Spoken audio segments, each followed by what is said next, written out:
Welcome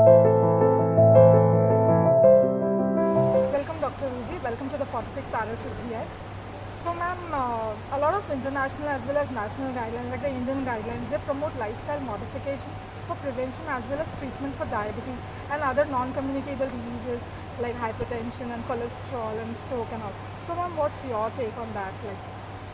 Well, I think it's at high time now we look at becoming more and more physical activity, Right. thanks to this time when everything is available in our smartphones. So we are becoming more and more less active. Even the foods are now accessible by the touch of a button. So our physical activity has reduced to maybe 1/10 of what we were walking. That is hence the prevalence of diabetes has also increased over the last decade or so.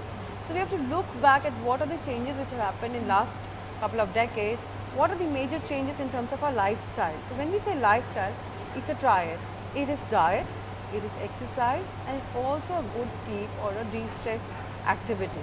Okay. Put together is called lifestyle intervention, which is of course one step before a medical intervention. So when you look at physical activity, it is exercise plus anything that you do and which makes you remain physically active. Right.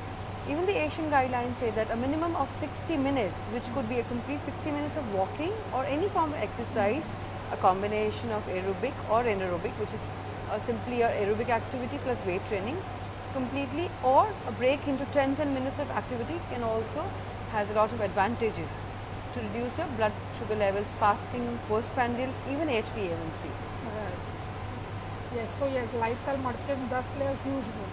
So ma'am, apart from that, ma'am, there was a session today, which spoke about diet and diabetes. Now there's a huge dilemma, whether we should be consuming the white rice or the brown rice.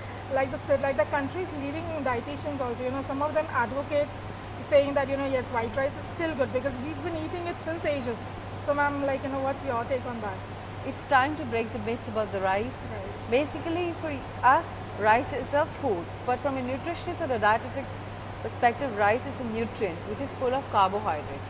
It is not very different from any other carbohydrate like the chapati, the upma, the poha. Regionally, it may vary, but it's a cereal after all. Right. And we're talking about diabetes remission and therapy. We're focusing more on the carbohydrate. We somehow miss on the protein. So rice is cereal which is actually hardly any protein and it's more of the carb content. So when it comes to rice, if you compare the white and the brown rice, of course the brown rice is an unprocessed and unpolished form. Right. So the amount of vitamin B12 is definitely more and the amount of fiber is equally more. But this does not mean that the patient cannot eat rice. It's all about portion control as well. Okay. So it's the amount taken, when and how much will make a more impact. So no diabetic patient should be refrained of eating rice if there's enough amount of protein in the meal, like maybe if a non-vegetarian is there, maybe a fish, very popular fish and rice combination, or a paneer if it's a North Indian, or in the West there's a number of pulses, ussal and all to combine with. So if there's a good amount of protein and fiber, rice can be consumed. Of course, the proportion should not be more than 45 to 50% in one meal. So one can consume rice. Ma'am, also there are a lot of myths, like people, who are extensively on their toes. For example, the urban lifestyle these days, people have very less time for exercise and all, like because of their desk jobs and all. So ma'am, for these patients, is it that, how can they cope up with it? Like, they cannot devote an entire 60 minutes or 30 minutes. Yeah. So, how can you give some tips to them? Well, one line I would say that small changes can make big differences in life. Now, these small changes could be very, very small steps that you take. Right. You may or you may not have a fitness tracker or an app on your phone or your wristwatch, which can actually calculate the number of steps that you cover on a daily basis. That, as you said, may not be in a park, may not be in a gym, may not be in a health center, but wherever you are, suppose if you are traveling to a workplace, you can actually halt a few meters away from there, you can walk. So every step counts. Right. At workplace also, we have so much of help around that we just order things. We pick up the phone, Right. we put a text, we put an email, Right. and things are at your desk.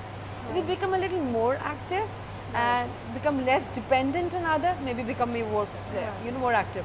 Another thing which is very important is post-meal walk, Okay. which is not more than 10 minutes, it is advised, because we always fixed on a desk in front of the screen.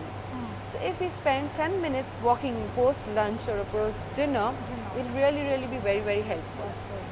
So those few steps put together will give you the calorie deficit. That really, because your input should not be more than the output. Right. So in a busy life also, it is very easy to add on these steps and burn calories.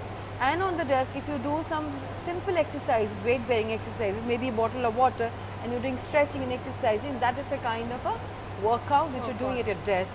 Sitting down and doing some breathing exercises and practicing some form of yogic asana is also a form of exercise which can be done anywhere and everywhere.